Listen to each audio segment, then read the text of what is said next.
causa de 200 postos de gasolina. Uma dessas ações é pensada pelo tribunal. O tribunal, pelo tribunal, já é decidida na competência originária dos tribunais. O tribunal, então, analisa se é admissível aquela ação como representativa de outras várias. E noticia o fato ao Conselho Nacional de Justiça, que vai ter um arquivo eletrônico. E, evidentemente, vão começar a chegar as ações de São Paulo, Piauí, Rio Grande do Norte, etc. e tal. Então, cada tribunal, antes de julgar a sua causa piloto, suspende todas as outras. Se houver risco de decisões contraditórias em todo o território nacional, caberá uma medida para os tribunais superiores, conforme a natureza da matéria. Por exemplo, se nós estivermos discutindo a norma infraconstitucional da assinatura básica, vai para o STJ. Se nós estivermos discutindo o problema da livre concorrência, vai para o Supremo. Então, ou um ou outro avocam a causa e decidem a causa. Esse incidente, para julgar essas milhares de ações, eles têm um prazo de 1 ano e meio para serem julgados. Então, em 1 ano e meio, através de uma penada só, os tribunais superiores vão resolver milhões de ações e vão terminar com esse contencioso de massa, adotando uma solução igual para a tese jurídica para as causas iguais. E nós não vamos violentar o princípio da inafastabilidade da jurisdição na medida em que essa decisão dos tribunais superiores, ela se incorpora na causa de cada um. Se cada cidadão só tiver aquela causa e só aquela tese jurídica, é ótima. Pode ser que haja uma pluralidade de causa petente, aí prossegue-se naquela causa individual em relação à causa petente subjacente. Mas a tese central vai ser igual para todo mundo. Além disso, já que nós estamos fazendo um novo código, aí nós nos valemos de algumas outras inovações interessantes. E duas que eu vou citar apenas para concluir, para finalizar. A primeira delas é uma relativa à questão da diferença entre competência relativa e absoluta. E aí eu volto ao meu passado e a Trajano de Moraes, e com a tranquilidade de saber que não há nenhum trajanense aqui, a não ser eu. Sou cidadão trajanense, recebi o título. Pois bem, em Trajano de Moraes, o juiz, ele só não faz receita de bolo. O resto ele faz. Ele julga crime, família, despejo, tudo. A jurisdição é una. Nos tribunais superiores, nós experimentamos isso de perto. Eu, por exemplo, pertencia a uma turma de direito público no Superior Tribunal de Justiça, mas fazia de tudo. Um juiz do interior tem que fazer de tudo. Então, essa diferença entre incompetência absoluta e incompetência relativa, com todos esses percalços, acolhendo a exceção, leva 1 ano para mandar o processo para o juízo.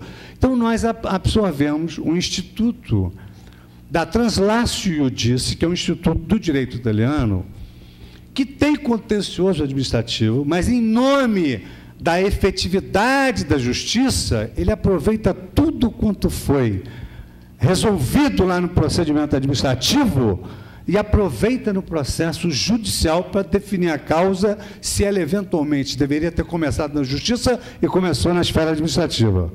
Passa a ser indiferente o fato dela ter tramitado no contencioso administrativo. O importante é a efetividade da prestação da justiça. Quem vai definir é o judiciário, muito embora os atos anteriores tenham passado pelo procedimento administrativo.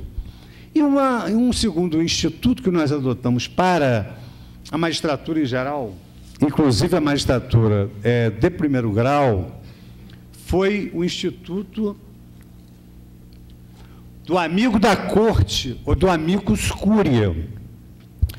E aí eu passei por 2 momentos muito interessantes, Ricardo, que mostram a eficiência desse instituto. Primeiro, vou começar pelo menos irônico, se não fosse trágico, porque esse dá a ideia do instituto. E depois o outro, que esse foi mais interessante. Lá agora, no Superior Tribunal de Justiça, eu fui instado a decidir uma causa sobre fidelização de telefonia. Eu imaginava que fidelidade fosse uma coisa intuito personae, né? Dever de fidelidade, que o professor Trepedino explica lá com regras da direito de família. Agora, você ter fidelidade com a companhia telefônica, que tipo de sentimento é esse? Não, eu amo a TIM. Sentido? Ou a Oi, que é mais charmosa e tal.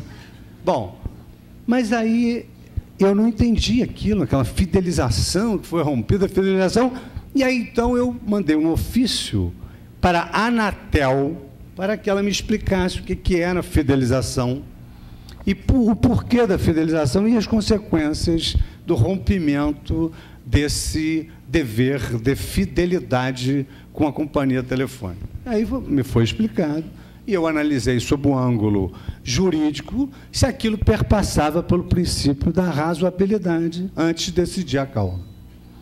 Mas o que me adiantou ali? Me adiantou a indicação de um amigo da corte, de um amicus curia, que era a agência reguladora. Ela entendia melhor daquele tema do que eu. Eu já estava em grau de recurso. Bom, agora o segundo caso foi um caso interessante e irônico se não fosse trágico.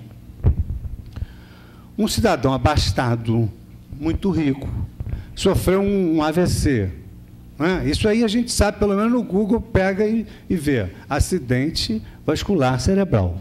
Pois bem, como era um homem muito rico, foi se tratar num hospital de excelência de São Paulo, que há vários. Bom, passou ali 4 meses e curou-se do AVC. E veio transportado numa ambulância aérea. Só que seria irônico se não fosse trágico, esse homem transportado numa ambulância aérea, o balão de oxigênio da parede da ambulância aérea, do aviãozinho lá, se desprendeu e bateu na cabeça dele. Olha só, seria irônico se não fosse trágico. Bateu na cabeça dele e fez ali um ferimento momentâneo. E 5 meses depois ele veio a falecer.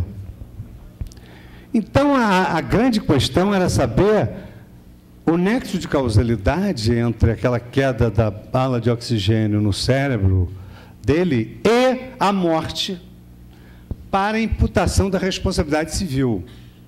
E a ação fora proposta contra o hospital, contra os médicos, contra a empresa de táxi aéreo, etc. e tal. Tudo em solidariedade, uma cadeia de solidariedade, até porque os serviços médicos são considerados, no meu modo de ver, ilegalmente, não foi declarado inconstitucional, mas não era a sede própria o Código de Defesa do Consumidor, né? Mas está lá, previsto no Código de Defesa do Consumidor, então tem a responsabilidade objetiva, tem a subjetiva, etc. e tal. Bom, o que eu tive que fazer?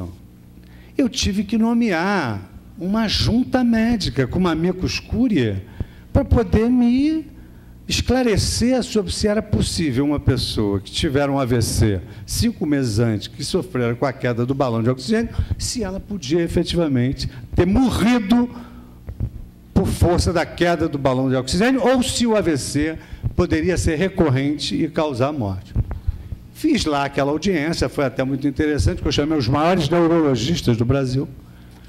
Num dado momento da audiência, eu até pedi que eles fossem mais claros, porque eles começaram a falar muito em termos médicos, hemorragia subdural, e a veia esquerda, eu não entendia nada. Aí eu falei assim, doutor, eu me lembro dele, que eu mexo com ele até hoje, ele é diretor, presidente da Casa de Saúde Samaritana, o professor Aderbal, que é um dos grandes neurologistas do Brasil, e eu perguntei assim para ele, o senhor sabe o que é usucapião?